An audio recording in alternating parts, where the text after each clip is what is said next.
Welcome to the Bee Family YouTube channel. Here, we bring unique and engaging stories to children. Each video is not only an adventure, but also an inspirational and educational journey. From dramatic stories to educational lessons, we focus on creating informative and entertaining content. Let's explore the world with Bee Family through wonderful stories and learn every day. Don't forget to subscribe so you don't miss any adventures.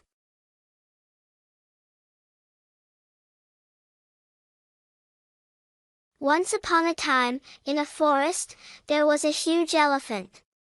The elephant was very arrogant and aggressive. Wherever it went, everything around it shook, trees flattened, and birds acted wildly. It did not respect the living environment of the creatures below ground. One day, while looking for food and following its old habits, the elephant crushed the ground wherever it went. The small ant nest along the road was also shaken. A little ant ran to the nest entrance and called out, "Hey, hey, elephant, can you walk a little more gently? My nest is about to fall." The elephant pretended not to hear and stomped its feet even harder, causing dust to fly blindly. Then the elephant stretched out its trunk and said, "Tiny ant, what can you do to me?" The ant felt so threatened and told itself to definitely teach the elephant a lesson. One day, an ant climbed a tall tree, waited for the elephant to pass by, and crawled into the elephant's ear. The little ant started biting, punching, and kicking the elephant's eardrum. The elephant was in so much pain that it screamed. It didn't know why it hurt so much. The ant then said out loud, "It's me, a little ant. Have you given up your aggressive habits yet?" The elephant realized that ants were crawling into its ears.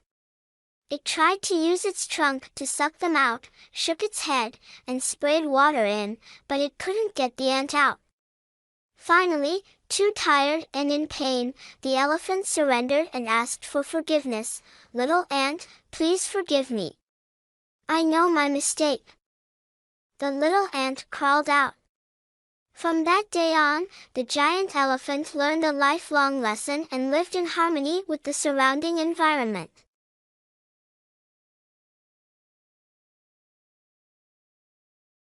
Once upon a time, in a magnificent palace, there was a beautiful queen. She gave birth to a lovely princess, with skin as white as snow and hair as black as ebony, and named the princess Snow White. Unfortunately, shortly after giving birth to Snow White, she fell ill and died. About a year later, the king took another wife. The new queen is also beautiful and elegant, but has a cruel heart. She has a magic mirror. She always asks the mirror, "Mirror, mirror on the wall, who is the fairest of them all?" The mirror replied, "Please tell me, the fairest queen in the world." She was very happy. As Snow White grew older, she became even more beautiful. At the age of 8, she was as beautiful as a fairy, surpassing even the queen in beauty. One day the queen asked the mirror again, "That mirror is on the wall. Who in the world is as beautiful as me?" Then the mirror replied, "In the past, she was the fairest woman in the world, but today Snow White is even more beautiful." The queen heard this and became extremely jealous. From then on, every time she saw Snow White, the queen became angry. Every day, her arrogance and jealousy made her restless. She called a hunter and said, "Take this girl into the forest out of my sight. Kill it, bring its heart and liver back to me." The hunter obeyed and took Snow White into the forest. When he took out a knife to kill her, the innocent princess cried, "Uncle, please don't kill me. I will stay in the forest and not return to the castle." Feeling sorry for the little princess, he let her go. Just then a small buck jumped forward. He killed the deer, took the heart and liver and brought it back to the queen, lying that it was Snow White's heart and liver. The queen, without a shadow of a doubt, believed that Snow White was dead. Alone in the deep forest, Snow White was scared. She kept running, stepping on thorns and sharp rocks, causing her feet to bleed. Wild animals circled around her, but did not touch her. Her legs were tired from walking. At dusk, she saw a small wooden house and immediately went in to rest. In the house, everything is tiny, but beautiful and clean. On the table covered with a pure white cloth were 7 small plates. One plate had a small spoon, and 1 small cup. Next to the wall were 7 small beds covered with snow-white sheets. Snow White was hungry and thirsty, so she ate a little vegetable and cake from each plate, and drank a sip of wine from each cup, because she didn't want anyone to lose their share. She was tired and wanted to sleep, but none of the beds seemed to fit her. One was too long, the other too short. She tried it until Saturday and found it suitable, so she went there to sleep. Late at night, the owner of the house returned. It was the 7 dwarfs who went to cut wood. They lit 7 candles. They felt someone had entered the house. One dwarf said, "Who sat in my chair?" The second dwarf said, "Who ate from my plate?" The third dwarf said, "Who ate some of my cake?" The fourth dwarf said, "Who ate some of my vegetables?"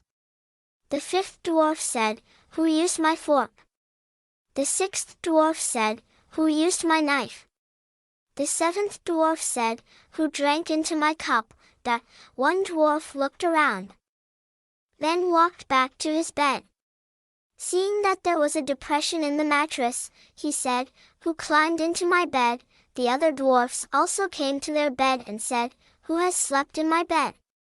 The 7th dwarf looked at his bed and saw Snow White sleeping. "I called the others to come." Everyone was surprised. They held 7 lamps and saw the little girl sleeping soundly. Whist! Let her sleep. The next morning, Snow White woke up and told the dwarfs the story of being harmed by the queen.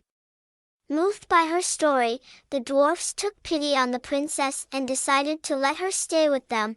From then on, Snow White stayed with the dwarfs. She does housework. Early in the morning, the dwarfs went out to chop wood, and until late in the evening, Snow White prepared food for them to eat. Every morning, the dwarfs told her, "Be careful to avoid scabies. Don't let anyone into the house." As for the queen, she was convinced that if Snow White were dead, she would be the fairest person in the world. She asked the mirror again, "Mirror, mirror on the wall, who in the world is as beautiful as me?" The mirror replied, "Once upon a time, you were the fairest woman in the world, but Snow White is much more beautiful today. She lives in the hidden mountains, at the house of the 7 dwarfs far away." Unable to sit still, the queen immediately thought of a plan to harm Snow White. She disguised herself as a grocer, went to the dwarf's house, and knocked on the door. "I have beautiful goods for sale here," she announced. Snow White looked through the window and asked, "Hello, what do you sell?" The disguised queen responded, "All beautiful clothes, belts, and hair ties." She then showed Snow White a very beautiful belt. Snow White liked it very much and believed that the old woman was not a bad person. She opened the door to let her in and chose the belt. Struggling to try it on, the queen told her, "My child, you are very clumsy in tying the knot. Come here, I will tie it for you." Snow White was not afraid at all and allowed her to tie the knot. The queen tied it quickly and tightly, causing Snow White to fall to the ground, unconscious. Having achieved her evil goal, the queen hurriedly left. That evening, the 7 dwarfs came home early and were frightened to see Snow White fainting on the floor.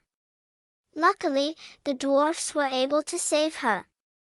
Returning to the palace, the stepmother rushed to the mirror and asked, "Mirror, mirror on the wall, who in the world is as beautiful as me?" The mirror replied, "Once upon a time, you were the fairest woman in the world, but Snow White is much more beautiful today.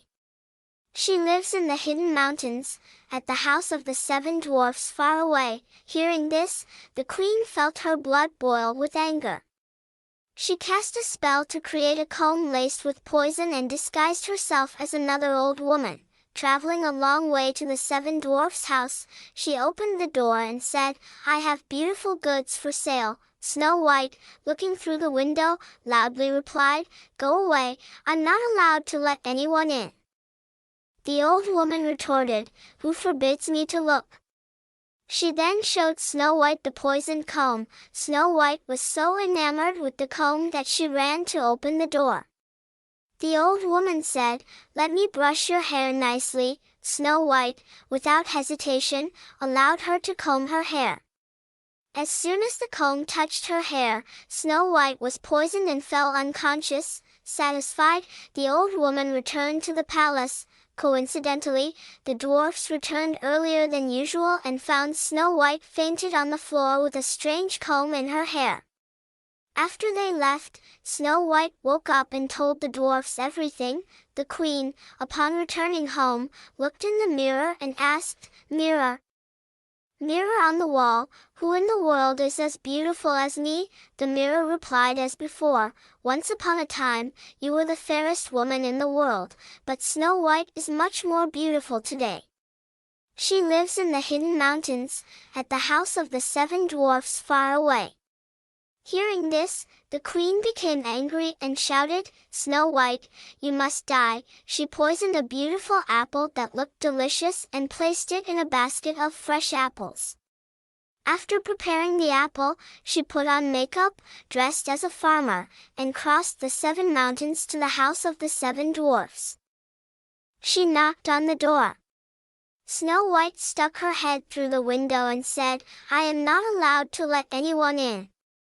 The 7 dwarfs have banned it."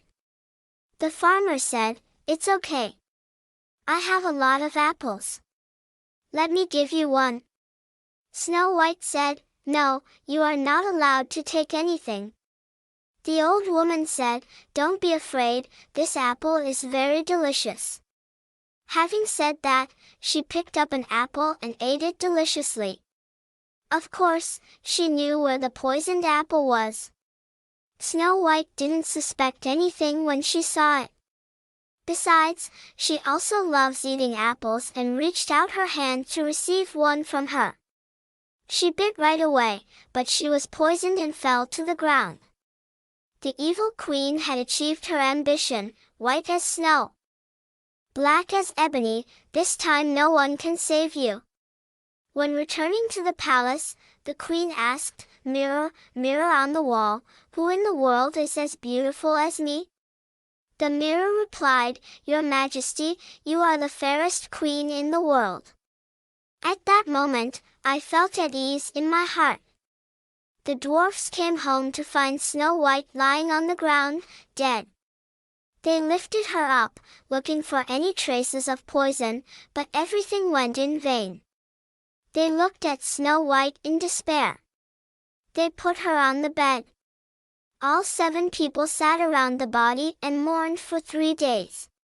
Snow White's body had been in the coffin for a long time, but her face was still fresh as sleep, her skin was still white as snow. Her lips were still red as blood, her hair was black as ebony.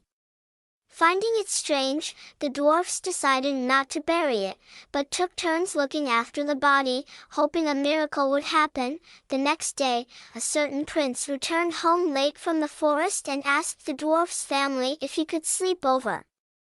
The prince learned the tragic story of poor Princess Snow White and asked the dwarfs if he could take Snow White back to the palace to look after her. Hearing the prince's sincerity, the kind dwarfs felt compassion and agreed to his request. The prince ordered his guards to carry the coffin away. However, one of the bearers tripped over a stone, causing Snow White to jump up and vomit the poisoned apple. Immediately she revived and stood up. The prince was extremely happy and offered to take her to the palace and marry her. Snow White happily agreed to follow the prince back to the palace, and the wedding ceremony was held very solemnly. The evil queen was also invited to the party. She dressed splendidly and went to the mirror, asking, "Mirror, mirror on the wall, who in the world is as beautiful as me?" The mirror replied, "Dear lady, you are absolutely beautiful, but the new queen is much more beautiful."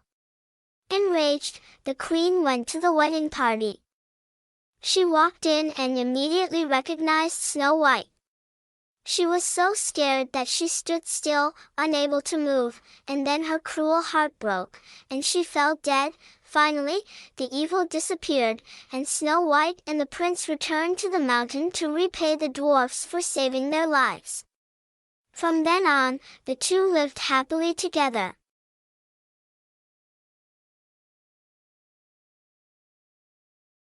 One day, a tiger came out of the forest and witnessed a strange scene. A farmer and his buffalo were plowing the fields. The buffalo was working hard, but every now and then the farmer yelled at him and whipped his backside. The tiger felt puzzled and approached the buffalo, asking, "If you work so hard, why do you let that little person beat you like that?" The buffalo gently answered into the tiger's ear, "That person is small but has wisdom, my friend." The tiger didn't understand, so he decided to ask the farmer directly, "What is intelligence and what does it look like?" The farmer thought for a moment, then said, "My home is where my wisdom lies. If you want, I can show it to you."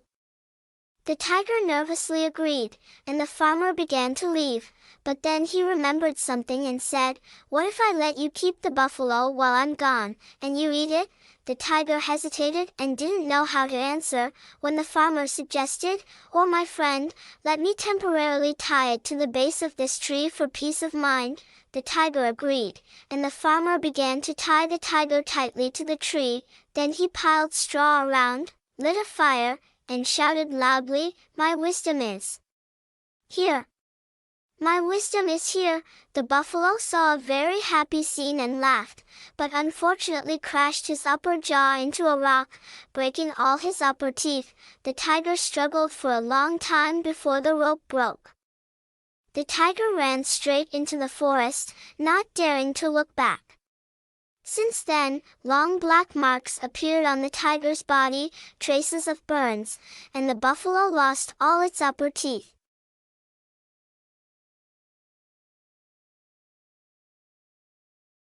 In a peaceful forest, there lived a fast hare named Remy and a slow tortoise named Tessa.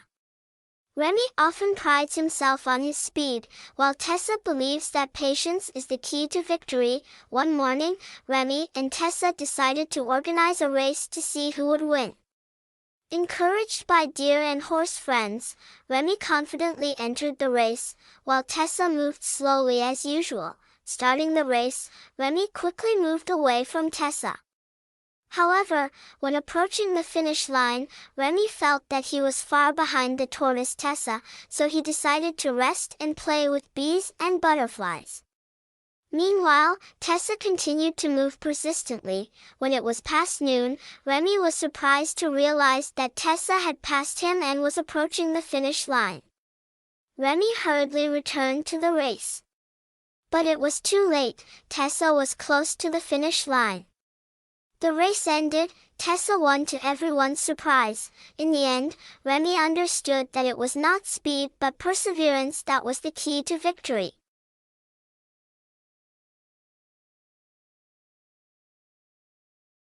One year, when the drought lasted for many months and no rain fell for many months, the hot sun caused the land to dry up, the plants to wither, and the lakes and ponds to become barren lands. The lives of all species faced the risk of dying of thirst, like a crowd standing before the sword of death. In that difficult situation, there was a crow perched on a dry branch, resting. The crow is hungry and thirsty and wants to find water to keep itself alive. Suddenly, it discovered a water bottle on the ground. The crow did not hesitate, quickly lowered itself and gently stuck its beak into the jar to drink, but the problem came from the vase being too small and the neck being high, making it impossible for the crow to drink a drop of water. Even though it tried its best, it still failed. In desperation, the crow discovered some pebbles. The idea shined in its head: use the beak to steal pebbles and put them in the jar. If I add more gravel, the water in the vase will rise higher. The crow does not mind the heat and go everywhere to find pebbles. After a period of perseverance, the crow returned with a large pile of gravel. It gently drops each pebble into the jar. Each pebble is a step forward, the water in the vase gradually rises. After the last pebble falls into the jar, it's time for the crow to happily drink a delicious sip of water. The story teaches us about creativity and patience in the face of difficult challenges.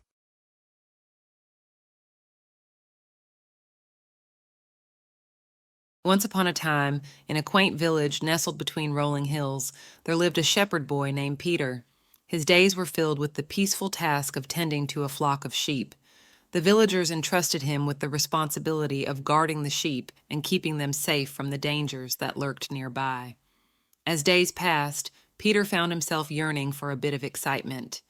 The routine of tending to the flock became monotonous, and a mischievous idea crossed his mind. One day, as the sun dipped below the horizon, casting an orange glow across the meadows, Peter decided to play a prank on the villagers. He climbed to the top of a small hill overlooking the village, took a deep breath, and cried out, "Wolf! Wolf! The wolf is attacking the sheep!" The villagers, alarmed by his cries, dropped everything and rushed to his aid. Concern etched on their faces, they reached the hill only to find Peter laughing mischievously. "There's no wolf, silly villagers. I just wanted to see how fast you'd come running," he exclaimed, relishing in his prank. The villagers, annoyed but understanding, shook their heads and returned to their homes, leaving Peter to tend to the flock once again. Days turned into weeks, and Peter's boredom persisted. One afternoon, while the villagers were busy with their chores, a genuine cry for help echoed through the valley. "Wolf! Wolf! The wolf is here for real!" This time, fear gripped the hearts of the villagers. They hesitated, remembering Peter's previous prank. Doubt crept in, and some chose not to respond, thinking it was another trick. But alas, the wolf was real. It had come to prey on the defenseless sheep. Peter, realizing the dire situation, frantically tried to protect the flock, but it was too late. The wolf scattered the sheep, causing chaos in the meadow. The villagers, regretful for not heeding the warning, rushed to help Peter. However, the damage was done. The lesson learned was clear. Dishonesty and pranks could lead to dire consequences, and trust, once broken, was not easily mended. From that day on, the villagers and Peter understood the importance of honesty and the consequences of playing with the truth.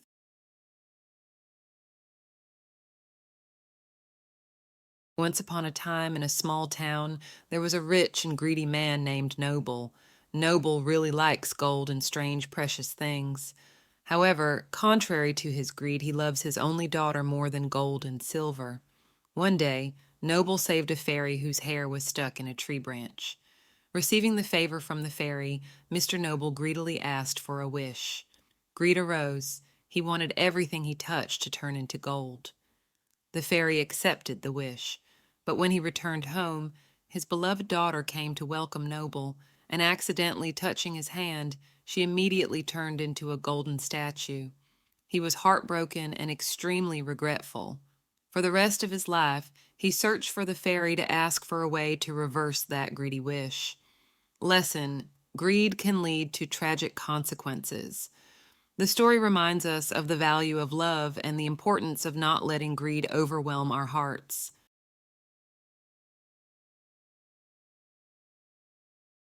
In a vibrant forest, there lived a clever fox named Felix.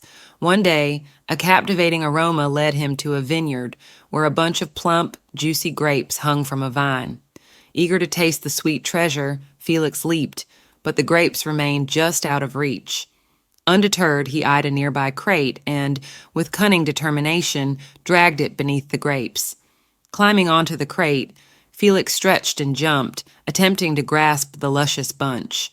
Despite his efforts, the tantalizing grapes eluded him. Frustration set in, but instead of giving up, Felix huffed, "Those grapes are probably sour anyway." With a sly grin, he trotted away, leaving the grapes behind. The story of Felix and the grapes teaches us that sometimes, when faced with challenges, we rationalize our unattained goals. The clever fox continued his journey through the enchanting forest, always seeking new adventures and treats, with the memory of the elusive grapes lingering in the background.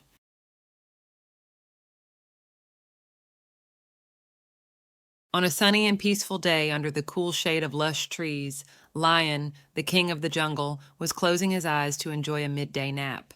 However, this tranquility was shattered when a small mouse suddenly appeared, disturbing the king's peaceful slumber. Suddenly awakened and angered, the lion didn't hesitate to pounce on the little mouse. But instead of running away or pleading for forgiveness with cries, the mouse remained calm. "Please, king, don't eat me. If you spare my life, I promise to repay you someday." The lion scoffed, but decided to spare the mouse. This encounter later became a crucial part of both of their lives. One day, when the lion was wandering, he unfortunately fell into the traps set by hunters. Despite struggling, he found himself entangled in a sturdy net. At this moment, the mouse passed by and recognized his old friend. Without hesitation, the mouse quickly gnawed through the net, helping the king escape the danger. Grateful and joyful, the lion and the mouse ran into the deep forest together, where they could continue to live freely and happily. The lessons of kindness and tolerance had helped them overcome difficulties and live in harmony in the lush green world of the forest.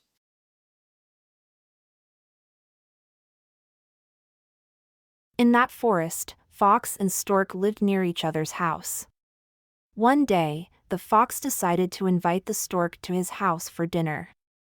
The stork happily accepted the invitation, and the next day, the stork came to Fox's house as scheduled. When the stork knocked on the door with his long beak, the fox opened the door and welcomed the stork. The two sat down at the dining table, and the stork felt excited when he saw a plate of delicious soup in front of him. However, the stork's joy did not last long. With its long beak, the stork could not eat the soup in the plate that the fox had prepared. On the contrary, the fox was enjoying the delicious dinner he had prepared. The stork could only watch and feel regretful. At the end of the meal, the stork's food plate was still intact. With an empty stomach, the stork sadly left the fox's house and decided to teach the fox a lesson. A few days later, the stork invited the fox to his house for a meal. The stork prepared an equally delicious soup, but poured it into a tall, narrow-mouthed jar. The stork held the jar in front of the fox and said, "Enjoy your meal, fox." The fox felt uncomfortable and inconvenient when he could only lick the mouth of the jar.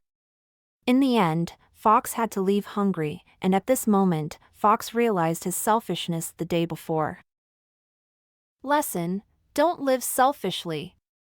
Always be considerate of others and treat them as you would like to be treated.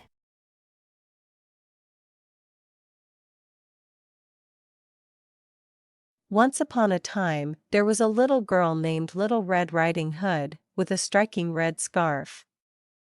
One day, her mother gave her the task of delivering cakes to her grandmother's house and warned her not to go into the forest. However, along the way, Little Red Riding Hood was fascinated by the beauty of the forest, where there were fragrant flowers and lush green grass. Forgetting her mother's words, she walked into the forest and met the cunning gray wolf. The wolf learned about the girl's plan and quickly went to her grandmother's house, ate her flesh and dressed up as her.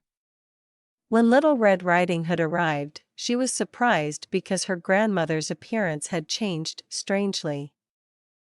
The little girl asked, "Grandma, why are your ears so big?" The wolf replied, "My ears are big so I can hear you better." The little girl asked again, "Grandma, why is your mouth so big?" the wolf replied, "My mouth is big so I can eat you." In the end, the girl became a victim of the gray wolf. Luckily, a hunter passed by, heard the noise and quickly shot and killed the wolf.